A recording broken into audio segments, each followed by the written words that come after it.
Assalamualaikum warahmatullahi taala wabarakatuh.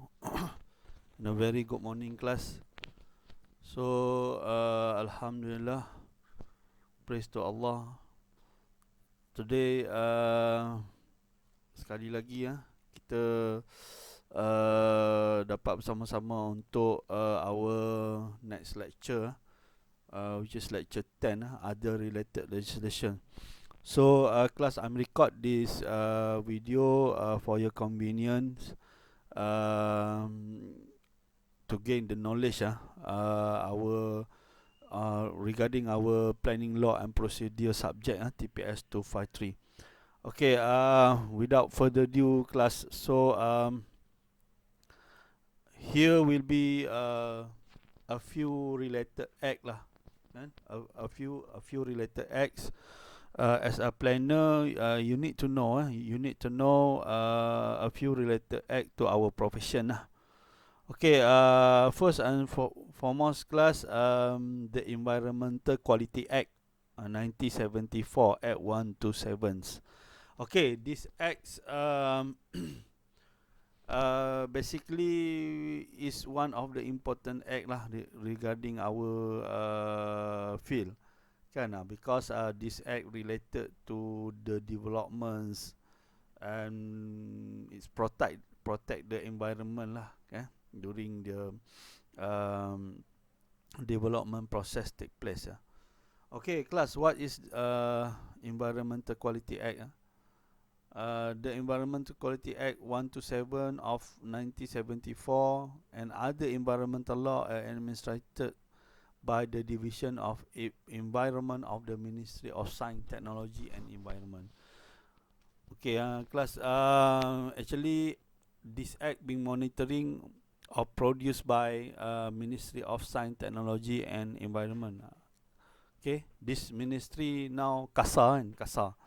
So they are the ministry that monitoring the environmental aspect in our country lah, kan? So whatever orang kata langkah yang diambil, so the ministry will refer to this act lah, Environmental Quality Act.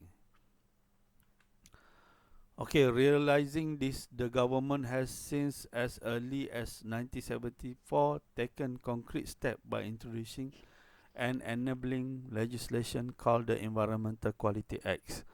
Kan? Jadi dia bermula daripada tahun 1974. So this act being introduced by the government. So the purpose to protect our environment, because of as we know, so there is a lot of activity that being laksanakan oleh kita ni yang mencemarkan alam sekitar, kan? Dia tidak mengambil kira faktor alam sekitar. That's why this act diwujudkan being exist, because of nak melindungi. Okay, the main objective of this environmental act to prevent, abate and control pollution and further enhance the quality of environment in this country. Okay, kan? So the purpose of the act is to control the pollution, kan? We know there is a lot of pollution being happen. So basically there is three major pollution, kan? So air pollution, water pollution and noise pollution, kan? So this pollution come from the vehicle, industrial, agriculture, kan? So whatever the activity being done by the people, basically it contribute to the pollution. Then we need the act in order to control of this pollution, enhance the quality of environment in this country, kan? Basically, if we are looking at currently the environmental quality, I think we realize that the quality of environment every day decrease kan. So because of this is because of the increasing of vehicle, the increasing of industrial, the increasing of development, kan, the increasing of people, kan. All these factor given the effect to the environment, kan.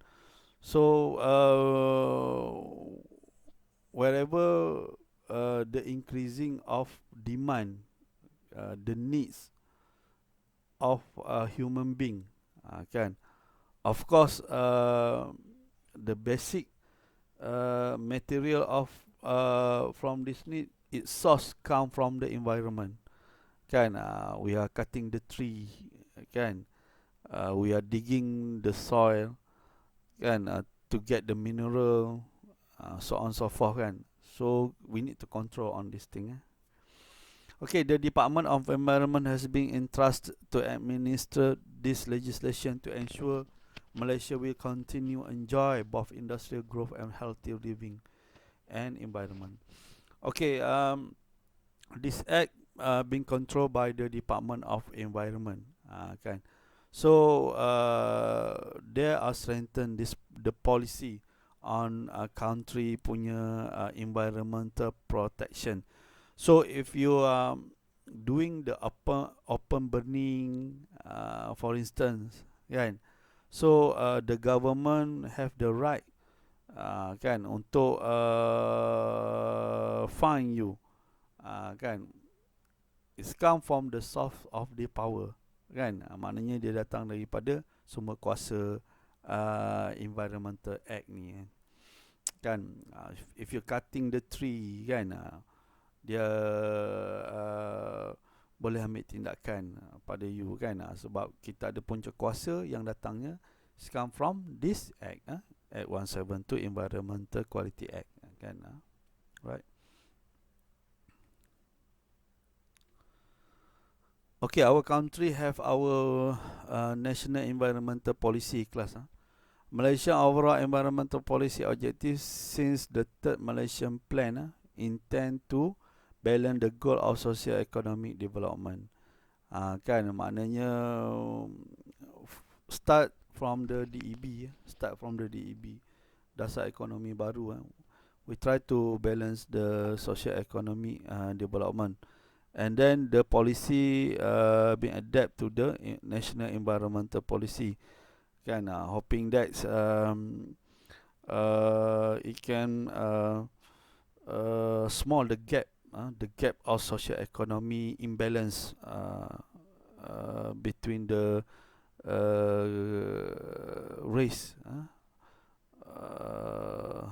in our country, kan. The need to bring the benefit of development to a wide spectrum of population, kan. So we hope every development that we done in this country will benefit the whole population, kan, without discriminate any of race in our country, kan. The maintenance of sound environmental condition, kan. So of course sound pollution come from the vehicle, can come from the industrial area. So we need to have this act to control the environment noise pollution, kan. Otherwise people will do as what they want, kan. If we don't provide any policy on this particular matter, okay.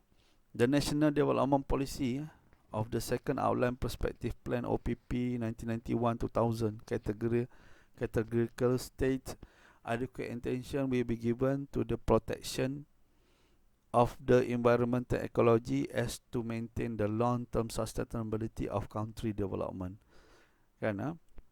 Okay, class, sustainability is something that we are thinking forward, kan. So we are thinking about 5 years, 10 years, 20 years development, kan. So in order to protect the natural resource, we need to start from now, kan. Otherwise, this resource will be not properly managed, kan. Kalau dia tak manage, if we are not managing this resource properly, kan, at one time, all the resource will be gone, hilang, kan. Right. Okay, also outline the first statement in Malaysia 2020 is that in the pursuit of economic development, Malaysia will ensure that her invaluable natural resource are not waste, kan. Of course, we need to ensure all this act we are creating to ensure valuable natural resource are being managing properly, kan. So this is for the future punya generation, kan, for the benefit of the future generation, okay.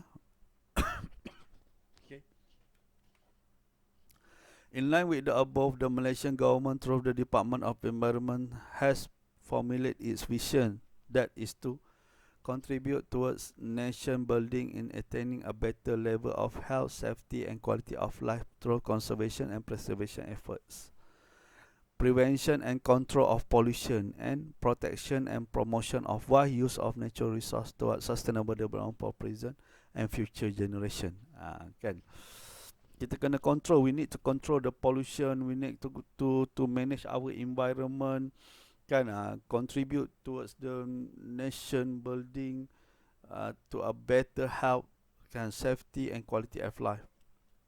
Class, we need a quality of life, a good quality of life, kan, the balance of social economic, kan, a good physical development. So this is the purpose of this act, to protect our interests, right? Okay, that is the roughly about the Environmental Quality Act. Okay, basically, you also can look from the source of okay, class. I want to show you. This is the Act of 127, Act 127 Environmental Quality Act. Actually, you can download this act from Google. So this is the content of the act. Section 1, short title, application, commencement, interpretation, Director General and other officer, can establish of Environmental Quality Council, duration of office, eligibility for reappoint, the escalation, resignation. Basically, class, most of the act function as the same with the other acts, kan. If you look into this table of content for this act, it seemly like the 172, kan, Town and Country Planning Act, kan. It's not dia tak berbeza banyak cara susunan dia, tapi the content is definitely different lah, kan, because of this about the environmental acts, kan. Okay, this is the roughly, so I hope later on you will read this act, get one and read. Okay, right.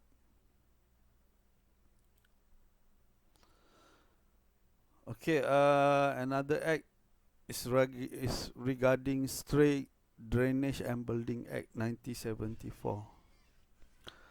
Okay,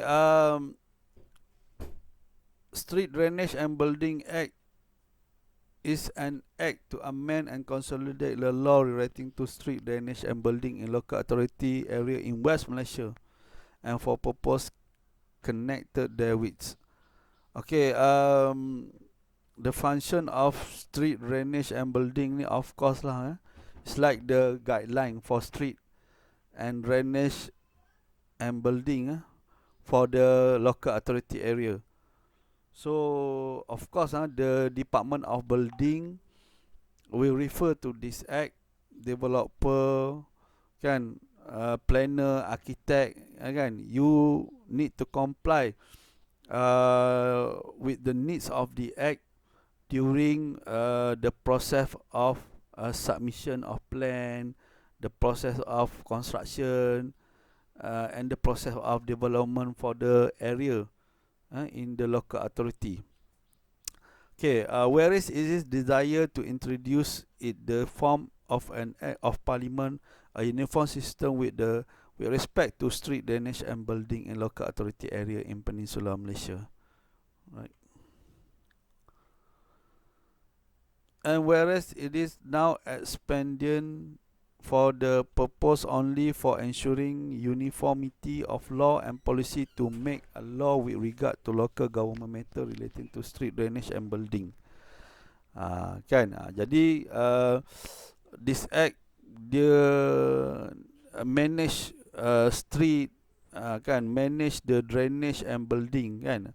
So therefore it will have interrelated and uniformity so of course building, street and drainage having connection one to each other jadi so that's why tiga parts ni digabungkan kan, supaya ada keselarasan dia apabila kita buat jalan, apabila kita buat bangunan dan juga apabila kita buat longkang untuk sesebuah pembangunan tu kan.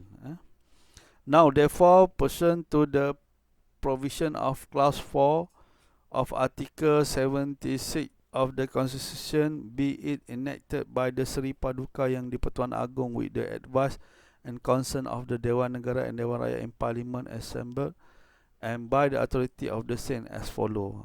Kan. Jadi undang-undang ni dia perlu diluluskan. Undang-undang ni diluluskan oleh Yang di-Pertuan Agong, Dewan Negara dan juga Dewan Rakyat. Kan.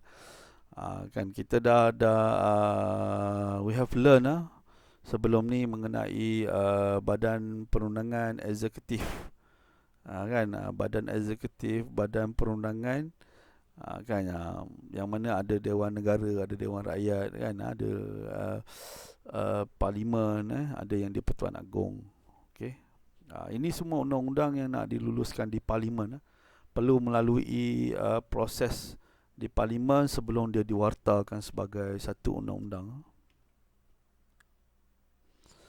Okay, this is the content of Street Drainage and Building Act. Part 1 Preliminary, Part 2 Street, Part 3 Drains, Part 4 Backlane, Part 5 Building, Part 6 Miscellaneous, Part 7 Bylaw, Part 8 Repair, Transaction, Provision, etc. So later on when you are going to the work kan, you kerja kan, at least you need to know akta ni kan, you need to know this act kan. Kalau you tak tahu akta ni susahlah kan, susahlah kan. At least you especially bila you duduk kat PBT kan, when you are working at the PBT, of course you kena familiarize lah kan. Akta 171 kan, akta local authority, akta 172 dan akta ni akta 133, akta jalan, longkang dan juga bangunan kan, you kena familiar dengan akta ni.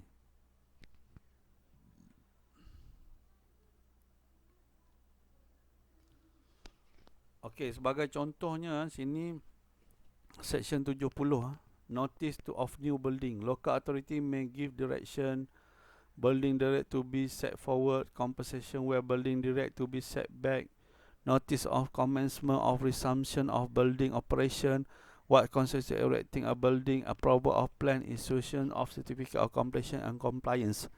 Okay, ini yang dinyatakan di dalam law ATA ni kan. Jadi sesuatu yang kita kena ikut dalam mendapatkan kelulusan plan bangunan.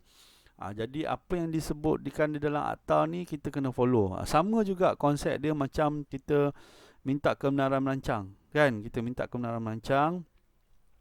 Jadi ada dinyatakan di dalam Akta 172 bagaimana proses kebenaran merancang, apa perkara yang perlu kita kemukakan untuk memohon kebenaran merancang from the local authority. Ni sama juga kan.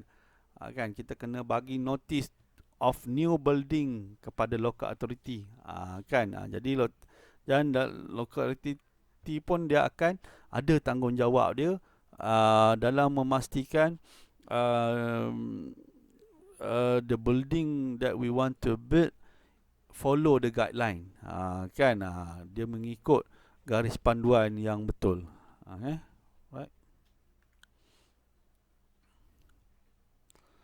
Okay, ini a few section lah kan dekat dalam akta street, longkang dan juga building tu kan. Order to review safety and stability of the cost of erection of building, reconversion of proper of any plan, specification and permission, inspection of erection, kan. Ni semua akta-akta dia yang ada dekat dalam tu. Section dia lah, sorry. Okay, ini pun kita boleh tengok section dia yang ada kat dalam ni. Right. Okay, tengok ni section dia. Okay, this is another section. Okay, itu sikit tadi mengenai street drainage and building. Okay, dia punya akta dia kat sini kita boleh tengok. Okay, ni akta dia kan. Akta Street Drainage and Building Act 1974.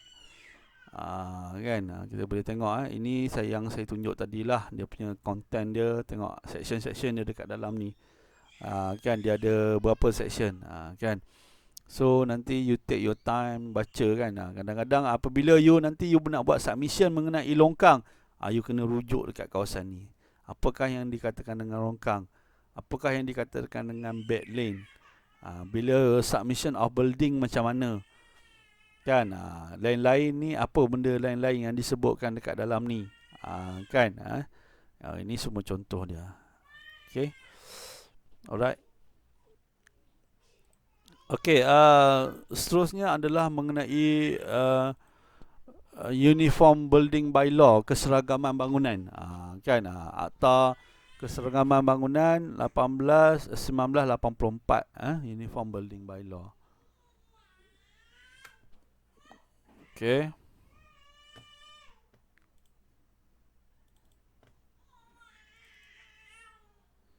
Jap.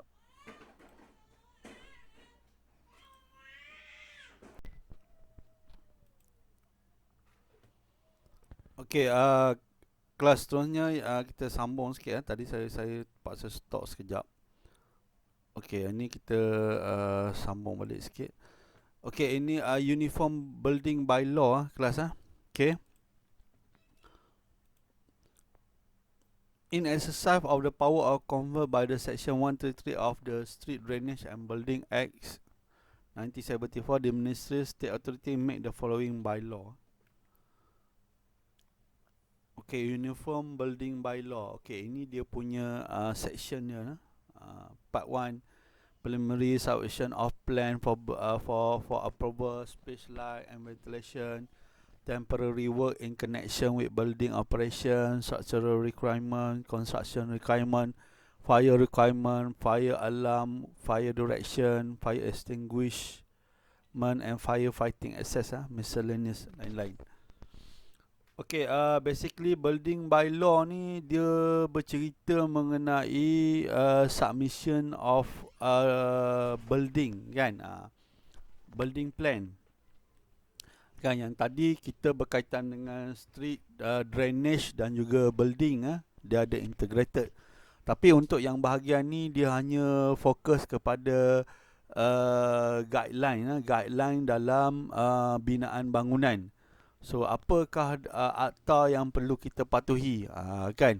Ini juga sangat related mengenai dengan submission, kan.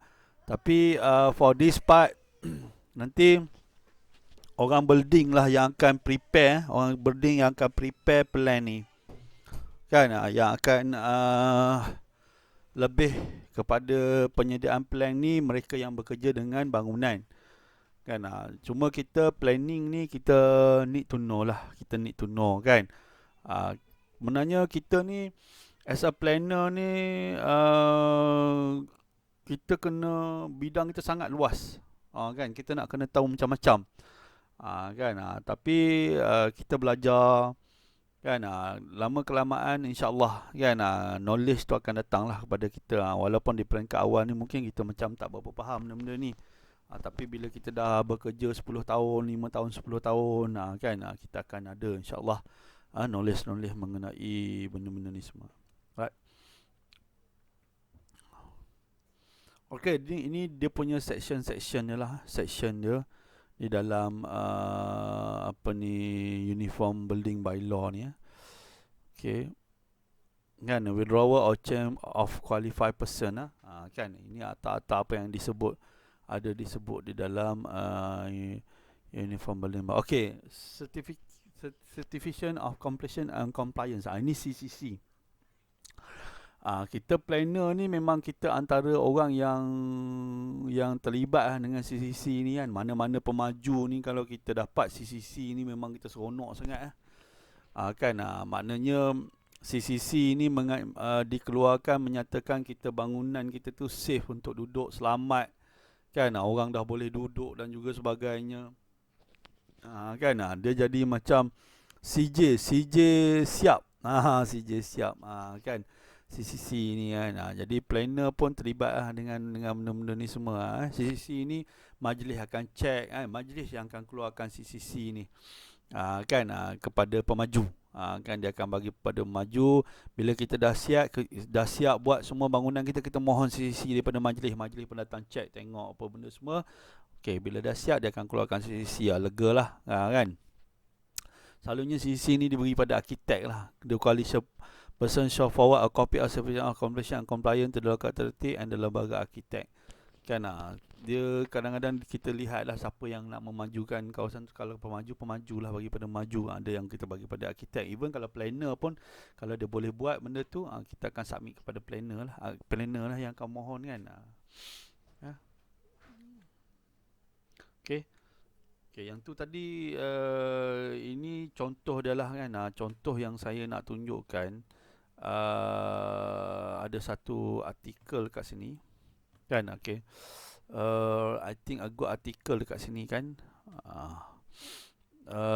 Daripada Chang Gate B dengan Hajah Dalilah B Abdullah, kan. Timbalan pengarah atau Hajah Dalilah B Abdullah, Timbalan pengarah Jawatan Pelaksanaan Projek dan Pengelolaan Bangunan di BKL. Keperluan reka betul sejagat berdasarkan Uniform Building Bylaw. Okey, kita tengok dekat sini.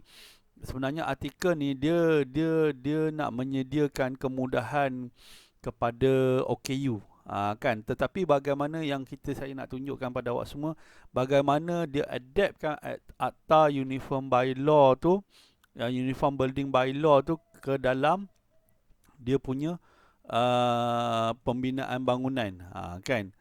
Okay, ini dia ceritakan isu-isu mengenai bangunan yang tidak ada isu kurang kesedaran maju menyebabkan kemudahan OKU, kan. Isu-isu OKU, apabila kita buat bangunan we are not providing the facility for the OKU, kan, for the disability, kan. Jadi disebutkan dalam akta ni lah, kan. Kita tengok aja mana akta dia tadi, kan.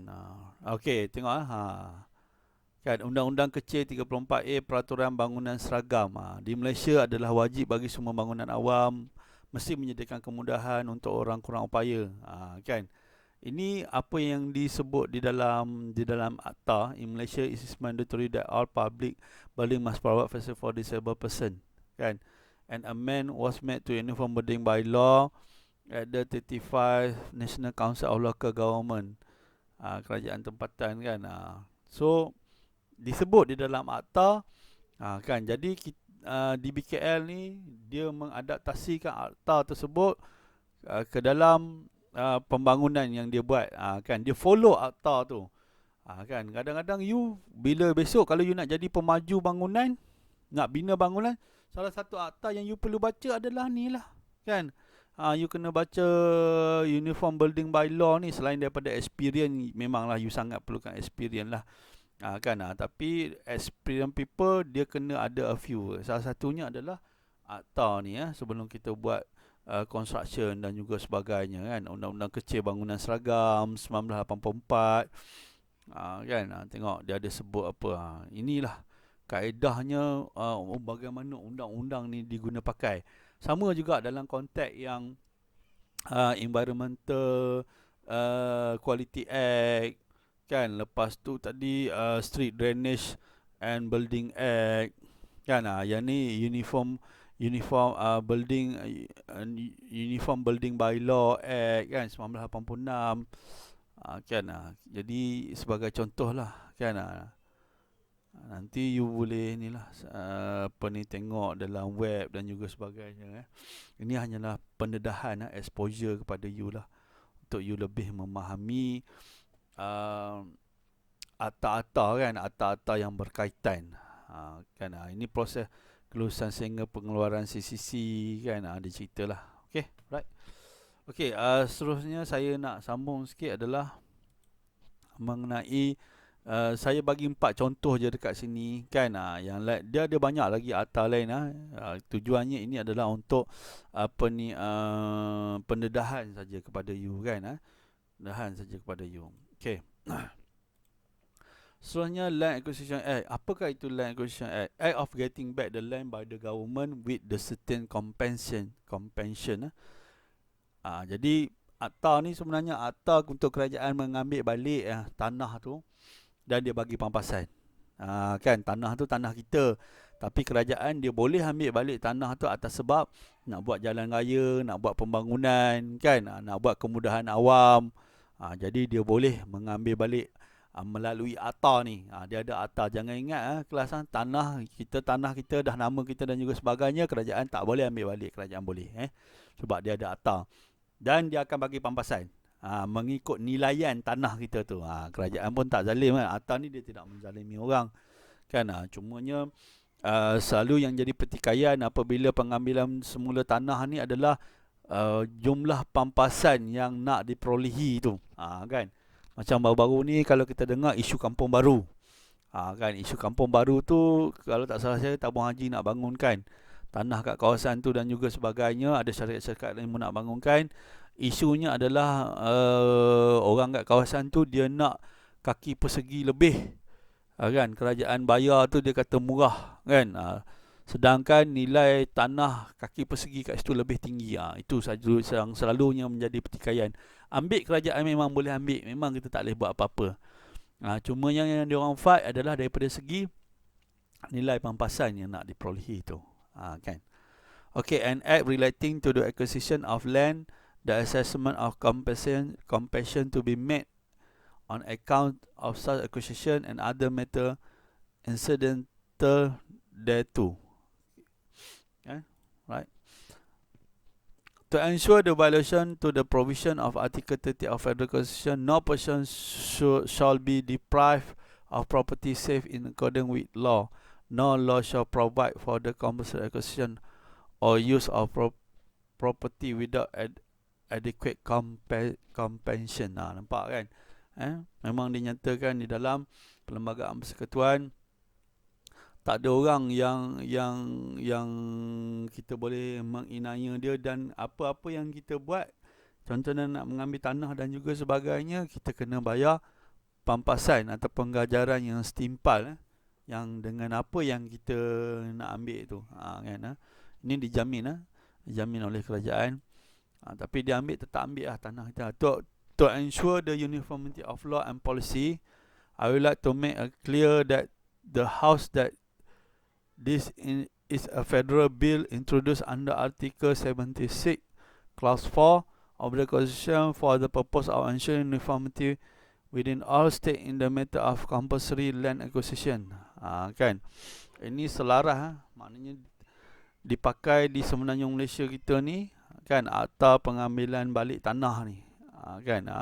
Ni dinyatakan oleh Tun Abdul Razak, Deputy Prime Minister Dewan Rakyat, 12 September 1960.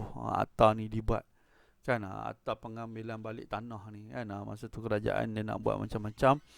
Memanglah, kan, pengambilan balik tanah ni dia akan menjadi isu lah, dia akan menjadi isu yang besar sekiranya kita tidak manage dia betul-betul lah. Jadi kerajaan dia kena ada mekanisme yang betul lah untuk dia mengambil semula tanah ni.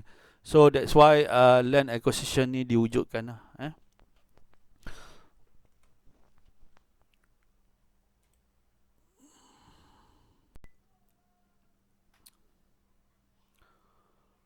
Aspect in the Land Acquisition Act, purpose of acquisition of property, authorities empowered to acquire land,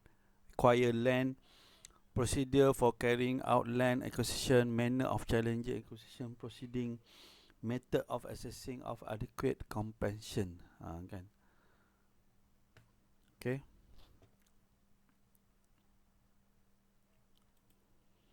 Ini kaedah-kaedah dia, kan. Jadi pengambilan semula balik tanah ni dia ada kaedah dia lah, kan, yang perlu dilaksanakan melibatkan pejabat tanah dan juga sebagainya, kan. Selalunya proses ni dikemukakan oleh kerajaan lah, PBT, kan. Dulu masa saya dengan Majlis Daerah Selama dulu, kita ada buat juga untuk pengambilan balik tanah ni. Tujuan kita nak buat jalan, ada satu laluan baru jalan tu, dia melibatkan tanah-tanah orang lah. Jadi kalau tak salah saya, pampasan masa tu melibatkan hampir 500,000. Hampir 500,000 pampasan untuk pengambilan balik semula tanah tu. Alright.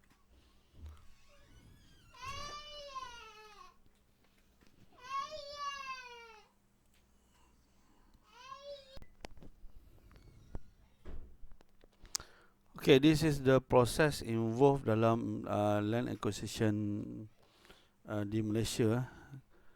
Okay, application department, kan, majlis memohon, kan, memohon, lepas tu diluluskan oleh state authority, pihak berkuasa negeri, kan. Gazette notification, section 4, gazette notification under section 8, issuances of report and valuation by JPPA, Jabatan Penilaian Harta, kan. Di sini penilaian akan menilai, kan, berapa pampasan yang boleh diberi. Inquiry by Land Administrator under Section 12, written award by the Land Administrator, notice of formal of the land, kan. Ini dia punya proses dia lah, contoh proses dia.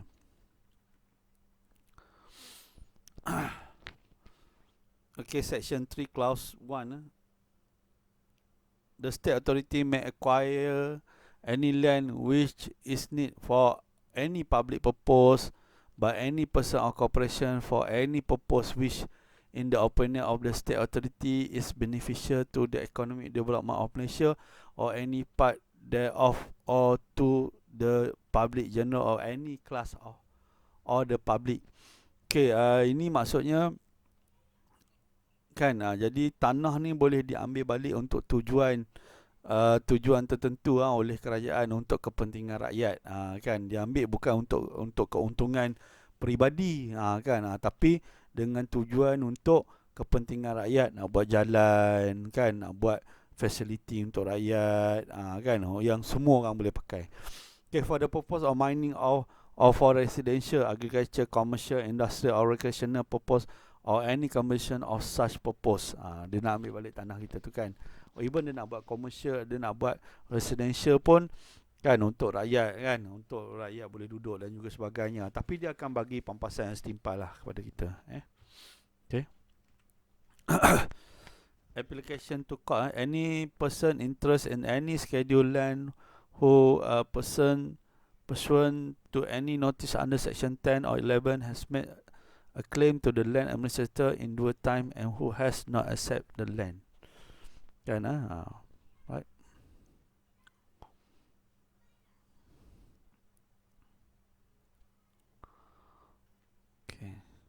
administrator award thereon, or has accepted payment of the amount of such award under protest as to the suspension thereof, may subject to this section, may objection to the measurement of land, the amount of compensation, the person to whom it is payable, the apportionment of compensation. Jadi maknanya kalau kita tak berpuas hati, ini semua cerita mengenai pampasan, kan? Jadi kita boleh bawa ke mahkamah benda ni, kan? Maknanya kalau kata orang yang menerima pampasan tu merasakan tak cukup pampasan yang dibagi terlalu rendah dan juga sebagainya, kan? Jadi dia boleh bawa ke mahkamah isu ni, kan? Untuk menuntut lebih pampasan diberikan, maksud dia macam tu.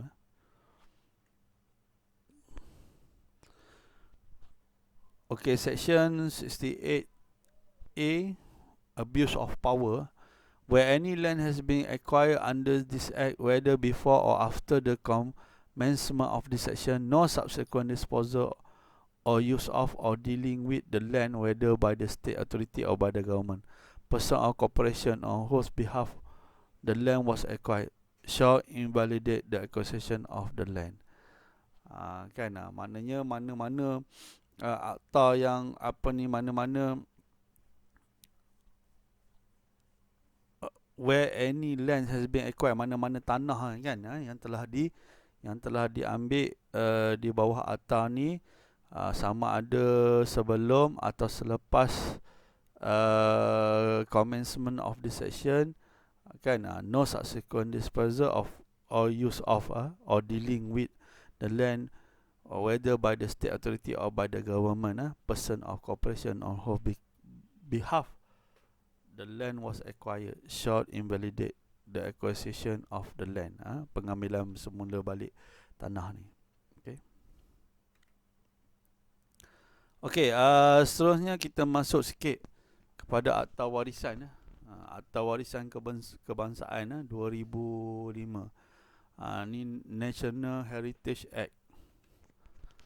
Kan, National Heritage Act, kita masuk sikit mengenai National Heritage Act ni.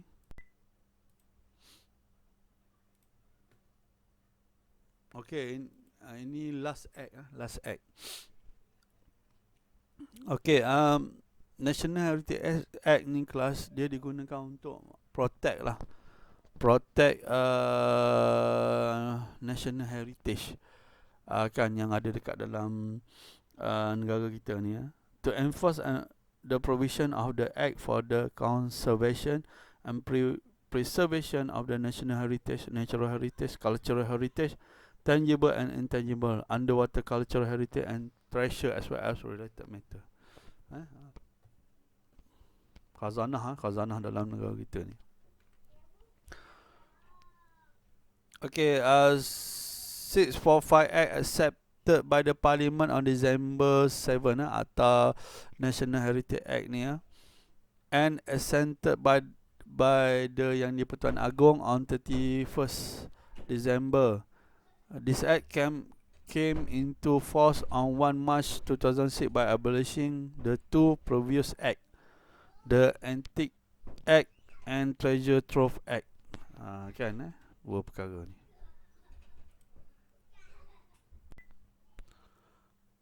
(645) Act contains 70 sections, comprising 1 to 6 sections related to conservation and preservation of heritage.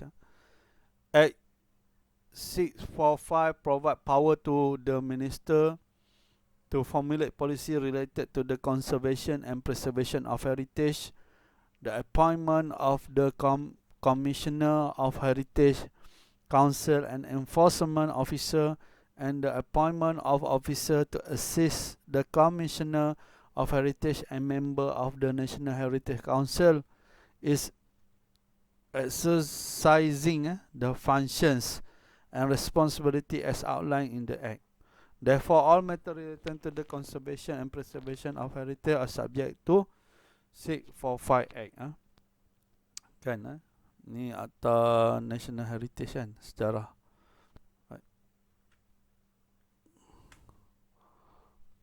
Allah. Okay.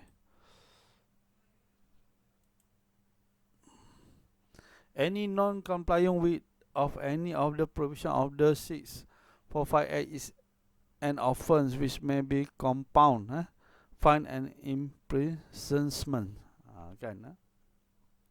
Kalau kita melanggar akta ni, kita boleh dipenjarakan, didenda dan juga sebagainya.